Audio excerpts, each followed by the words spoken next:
Hey everyone, I hope you're surviving the winter. I am, I guess. But this is me creating a route in View Ranger. This is an app that's available for both Android and iOS. And this is on actually on my computer where I'm creating a route that I'm going to be taking here in just a few moments. And we're going to see how this works on my watch. This is going to be on the Ticwatch E. And I did a review on that a couple months ago, and the watch is still living up to my expectations. It's been a very good watch. So if you're interested in Ticwatch E, I would definitely recommend it. But here we go. And this is kind of a 2-for-1 little review today. This is the Sunnto Spartan Trainer Wrist HR. Sunnto likes really long names for the watches, but I've just been dying to get outside and try out the GPS on this. So this is its first test. And this, of course, is the Ticwatch E running that View Ranger app. And it is telling me I need to turn left, which I need to do. And that's what I'm going to do. In that View Ranger app on my watch, that for Android Wear, is really good in the sense that once you've downloaded the route to the watch, you don't have to have your phone connected. You don't have to have the View Ranger app open in order for it to be displaying on the watch, which is great. So, but of course for the GPS, if you have a good built-in GPS in your Android Wear watch, then you can leave your phone behind. Unfortunately, with the Ticwatch E, it does need to be connected to. It has a built-in GPS, but it still needs to be connected. And then this is just a view of the app running on my watch.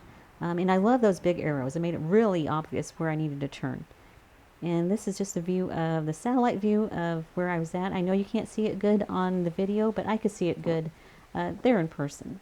And then it did give me my distance, and then my coordinates and elevation, wherever I was at. There's a little bit of delay, a little short delay, like 8-10 second delay.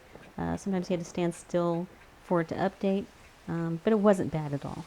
It worked really good. And here I'm coming up to a point where I need to turn right, and I'm going to make sure that it actually tells me that I need to do that. And it does. One thing I wish it had is a vibration to tell you, kind of to nudge you and let you know that you need to turn, because it's not too practical to be looking down at your wrists constantly. But it did still work really well. It was great. If I didn't know if I was quite on the right path or not, I could always check the satellite view and make sure that I was following that path. And I was watching as I neared the end of my route, and it was updating how far away that was, how many yards, and that was, again, there's a little bit of delay there, so, but if you stand still, it's going to update. But that worked really fun. It was fun using this app. I think anybody would enjoy it. I think kids would love it. This would be something great to take out on the weekend and just have a fun time. This is the results of that first GPS test for the Sunnto Spartan Trainer Wrist HR. And as you can see, it estimated I walked about 9/10 of a mile, and it should have been closer to 8/10.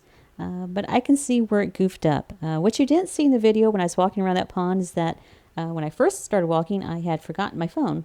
And I needed my phone for the GPS to work well on the Ticwatch E. So I had to go back and get my phone. And I think when I got into the car, the Sunnto just lost connection, GPS connection briefly. And that's why it looks like that. That's why it looks like I had walked on water when I really didn't. And so I decided to take it on a second test. And this I thought would be a good chance for me to get a little bit of experience creating routes in moves count. Again, that's for the Sunnto watches. That's what they use. Here it is, View Ranger. Again, I'm looking at that original route, just seeing the exact route that I took, and I'm trying to recreate that on moves count. And of course, I realized after I had done this that I could have just downloaded the GPX file from View Ranger and then imported that into moves count. But then that wouldn't have been as much fun. Plus, this gave me some good experience. But I do love this app. This is really good. Actually, this is a website, but it works really great. I like it better than the Garmin site, actually. And here I am creating the route in moves count. And I sped this video up so you don't have to sit here and watch forever. But I do love how this follows the path really well. And you can turn that off too, because sometimes it will follow a road when you don't want it to, and you can turn that off on the website there, and then just kind of go more freehand. Making sure that I follow this about the same way. And I'm back. Wow, that was quick.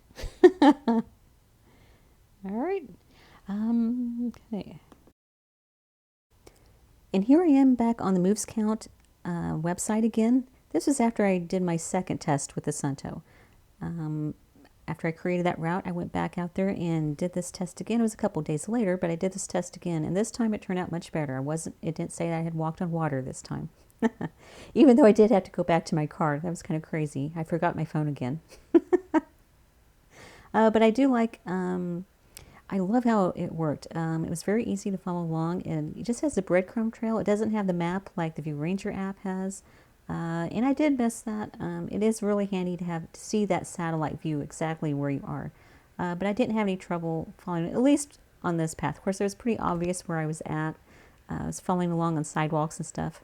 I'm going to be taking this into the woods, and where the trails aren't as obvious. And those tests are going to be a lot more telling. But I wanted to follow along on trails that were really obvious. So when I came back and I saw the results of it, I could tell whether it really followed the path that I actually took, because I was actually walking on the sidewalk. And as you can see, it did a pretty good job. It followed along really well where I was actually walking. There's a few spots where it kind of went off a little bit, but nothing bad. And then there's just that little blip here, and that's where I think I accidentally, paused it. Then it had to reconnect again. But it did a really good job. I'm really happy with it. And I did cross across here, and it followed. I walked along the edge of this parking lot. I wanted to see how well it followed that, and it did great. And for when I was walking on the road, I was on the right side, and sometimes it's showing me I was on the other side, but still, that's only like a couple meters off here and there, which is still really, really good. So overall, I'm really happy so far with the GPS accuracy of the Sunnto Spartan Trainer Wrist HR. To end, this is just a side-by-side comparison of the original route that I created in View Ranger that I downloaded to the Ticwatch E, which is running Android Wear. And I would really recommend that app. It is just so much fun. It was really easy to use, very easy to follow, and I'm going to be taking that onto some hiking trails and kind of challenging it more, as I will the Sunnto. But as you see, and then for the Sunnto map there that I have on the right side, that was from the second test, and it did really good, that second GPS test. And I know here on the video that the screen doesn't show up so great on the Ticwatch E, but in person it's much better, just the camera makes it look like that. I didn't have any trouble at all seeing that in bright sunlight. Of course, the Sunnto has that more reflective screen on it, so the brighter the sunlight, the better it is to see. And it just has that good breadcrumb trail that you would expect with a good hiking watch. And also a lot of good hiking features, which I will be getting into. And a full review on that is going to be coming. So I'm looking forward to it. Stay tuned.